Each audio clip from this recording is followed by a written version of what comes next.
visions. I've seen it in my manifestation. I'm sleeping this guy and going to create the most viral knockout ever. We're sparring. That's what we need. We're sparring. Warm up. Some I know 8-year-olds. I got the 8-year-olds in there. If I find out anything, I'm going to beat your ass. And I'm going to beat Jaden on Love. On my mama, I'm going to beat both of y'all ass. For them. Will it impact Tank's legacy if Jake Paul were like to beat him or even like knock him out? Dude, Tank's a 3-division world champion, 4-time 3-division world champion.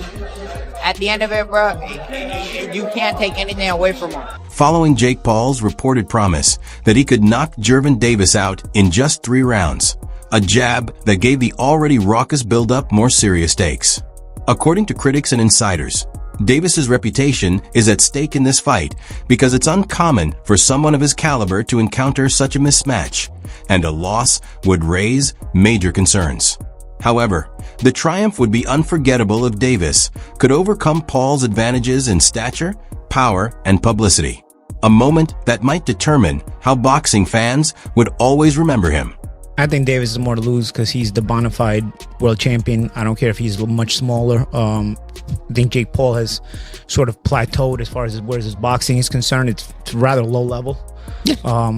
He's big, he's physical, he's strong, he can hit. So there is that risk.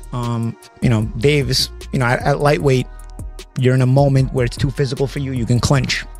Against the heavyweight, where you clinching? You ain't getting out of that corner just clinching anymore if you run out of space. You know what I mean? So it's interesting. But Davis, listen, there's a lot of talking points that I'm sure we'll get into when this gets closer to the fight. Davis can still punch at lightweight. Can he drop a heavyweight? There's a lot to gain there, right? If Davis knocks the answer is yes. If Davis drops Jake on his ass, as much as Davis is the one with more to lose, it's still a highlight moment. A visual that will stay forever. Yeah. But if you get dropped, even if you're smaller, you're still a world champion in multiple weight classes. If you get dropped, what's the look? What's the feel? On the inside, as boxers, me and Chris Algieri, the champ, even you, Jimmy, you have fight experience. So we know that the risk is a big guy that big hits you. You're probably going down if you're a small guy, if he hits you clean. So we know the risk, but how does it look to the public eye who don't understand that? You know what I mean? The public.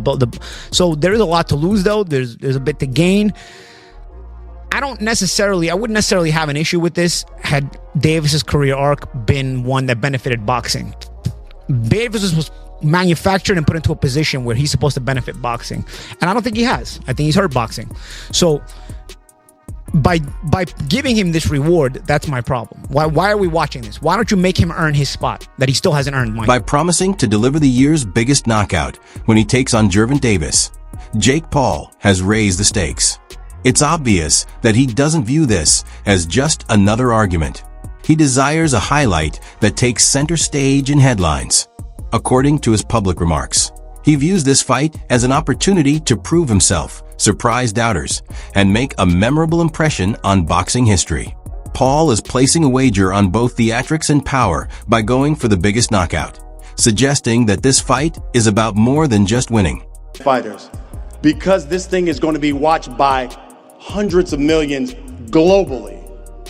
Jake, give the people one thing that you can guarantee that they're going to get on November 14th when they tune in to Netflix. Yeah, you're going to see the 2 biggest fighters in America go head-to-head with an amazing card. World championship fights back to back, and that's just how the MVP way we do it. And I'm going to come for a knockout of the year again. I've seen it in my visions. I've seen it in my manifestation. I'm sleeping this guy and going to create the most viral knockout ever. In response to the possible repercussions of a Jake Paul knockout over Gervonta Davis, Rolly Romero stated that Tank's legacy wouldn't be gravely damaged. He points out to detractors that Davis is already a 3-division world champion and a well-liked boxer. Romero stressed in interviews and Instagram videos that years of accomplishments, titles, and supremacy in several weight classes are not erased by a single defeat or even a spectacular knockout. Bro, you can't be mad at somebody for doing what they feel is best for them. Will it impact Tank's legacy if Jake Paul were like to beat him or even like knock him out? Dude, Tank's a 3-division world champion, 4-time 3-division world champion. At the end of it, bro, you can't take anything away from him. Bro, you can't be mad at somebody for doing what they feel is best for them. It's the same way Roach feels Tank is the best option for him. Same way that Stevenson thinks Tank's the best option for him, or like all that stuff, right? At the end of it, bro, we just want to do what's best for ourselves, right? Facts. Right or wrong. Facts. So just do what's best for you. Romero provides a realistic analysis of a fight between Gervonta Davis and Jake Paul. He contends that Tank's legacy is safe no matter what occurs. He has already won multiple divisions and accomplished a great deal. Romero asserts that Davis does not have to defeat Paul to establish his medal. That said, he doesn't dismiss the challenge. Romero acknowledges that Paul has a physical advantage due to his actual stature. Even if the size gap is a valid consideration, Tank's boxing career isn't diminished by it. Big for him, but like Jake Paul might be too big for him, or Tank might crack him. You don't know. Like I said, or it's an exhibition. We don't know if they throw at each other or not, or we don't know. I don't know. I can't give an opinion because I don't know what's going on. Do you think it impacts, will it impact Tank's legacy if Jake Paul were to beat him or even knock him out? Dude, Tank's a 3-division world champion, 4-time 3-division world champion. At the end of it, bro, you can't take anything away from him. When Daniel Cormier found out Davis would face Jake Paul, he was clearly taken aback. In a recent brief video, DC referred to the match as absurd, claiming that it felt like a mismatch and raising doubts about why a top-tier professional like Tank would face an influencer boxer. He said that he never thought someone of Davis's caliber would enter this crossover battle. Additionally, he voiced worry about the size and power imbalances, questioning whether Tank's career integrity would be compromised by the spectacle. I swear to God, I was on a plane coming home from Las Vegas. When Luis told me Gervonta Davis is fighting Jake Paul, I said, get the bleep out of here. I said, you're a bleep liar. Jake Paul is fighting Gervonta Tank Davis. There's one problem. He fights at 135 pounds. Gervonta Davis is that much better than Jake Paul at boxing. But Gervonta Davis in his last fight weighed 133.8 pounds. And I'm not over here in the business of just crapping on Jake Paul. I am much more respectful of what he's starting to build as a professional boxer. You're fighting a guy that's better than you. He's just much smaller. But that guy, because he's better than you, what if he wins? Everything Jake Paul has done is wiped completely out. Gervonta Davis loses to Jake Paul. Obviously, it's going to hurt who Gervonta Davis is, but he lost to a guy that's going to be upwards of 70 pounds bigger than him when he steps into the boxing ring. But I will tell you this right now, without a shadow of a doubt, I will watch this. Tank Davis is 30-0-1. You want to talk about Jake Paul fighting a real boxer? That's a real boxer. You can't make this stuff up, man. It's true. They're fighting.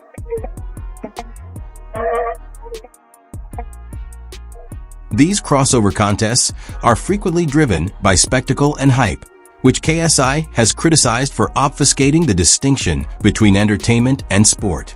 He criticized Jake Paul in a recent video for undermining boxing and impact, suggesting that some of Paul's marketing strategies distort stories to attract attention rather than concentrating just on physical ability. AJ and Jake was never going to happen. I didn't.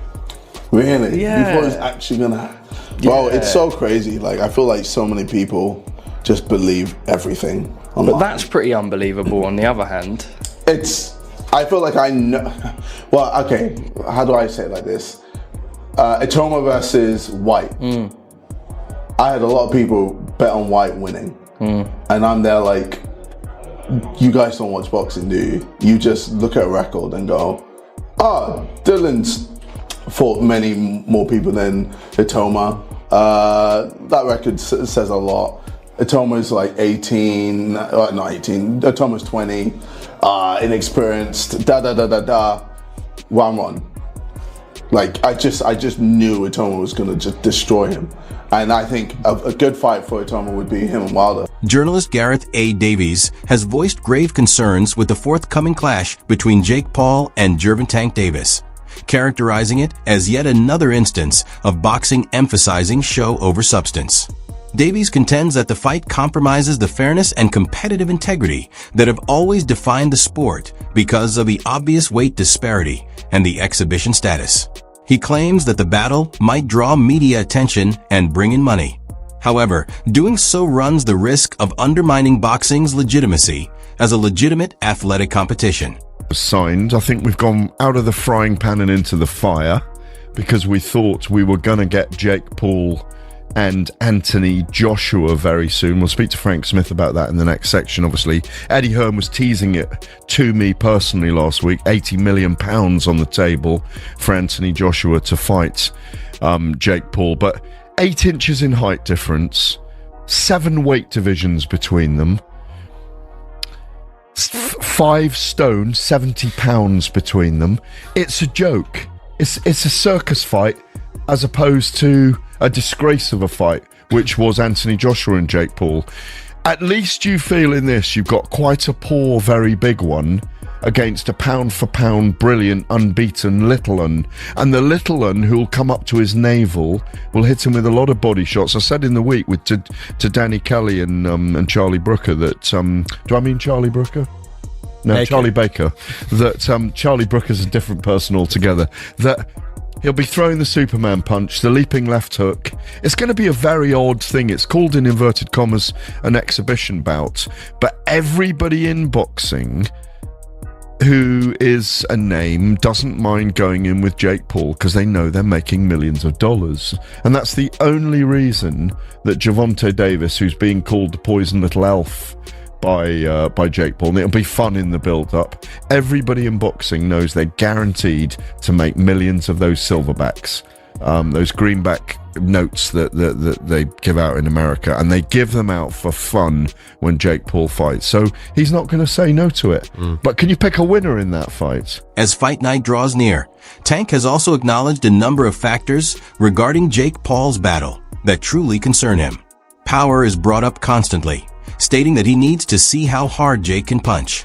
Tanks has never faced someone with Jake's stature, reach, and style of use in a match like this, so he's also worried about those things. Tank is aware that Paul has a mental toughness that has shook previous opponents, and that he moves differently. All of it needs to be taken into consideration.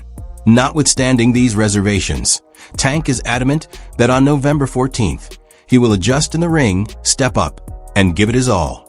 However, proponents of the Paul versus Davis bout contend that this bout represents boxing's new look for the next generation. They point out that Jake Paul appeals to an audience that frequently doesn't watch traditional boxing because of his background in social media and entertainment. His ascent has introduced the sport to thousands of new, younger admirers. Individuals who watch his big spectacles follow him online and look for role models that blur the boundaries between personality and athletics.